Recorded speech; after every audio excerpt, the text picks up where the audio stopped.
With Bitcoin's continued surge up to just below $95,000, is this pump done? And the answer is maybe, but there's still a strong case for Bitcoin going up a little bit higher. So let's talk about it here today, January 6th.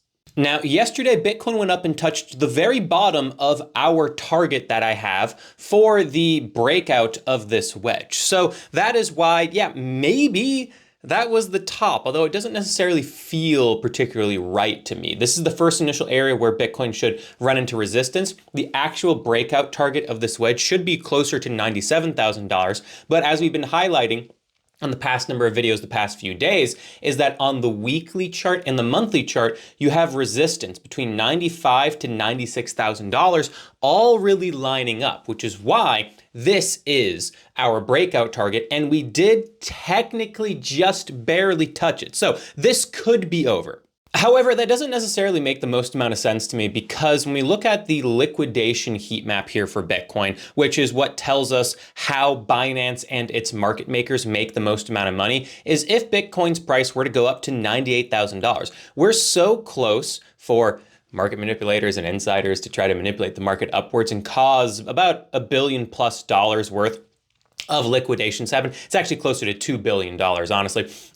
That's just a really big financial incentive that's very close to current price action, that I feel like the people who make the market move will make the market move up into that 98K range and a little bit higher up to the top range of our target box that I had on the previous chart. But because we are at points of resistance, as shown on the weekly chart and the monthly time frame, we could see a correction here, right? And we do have bearish gaps, as we've highlighted on the 4-hour chart for Bitcoin, even as far down as $88,000. Honestly, I think that if we did have a correction, we'd come down and fill this one, maybe not necessarily this one on the first go.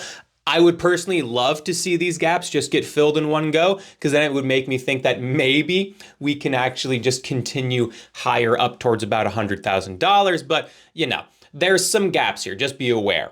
And since we're discussing very short-term price action here for Bitcoin, if we take a look at the 8-hour chart, if Bitcoin can actually hold the 200 exponential moving average, this orange line at $93.5 thousand, I think we do hold that as support and then see Bitcoin's price move higher and hit those liquidation zones closer to about $98,000. However, candle-wise here, we did get an indecisive candle. When you get a spinning top candle, a doji candle like this at the top of a bull run, typically it means you are about to have a little bit of a correction on short-term timeframes, of which $90,000 to $91,000 has a strong chance to catch us and act as support and close that first gap.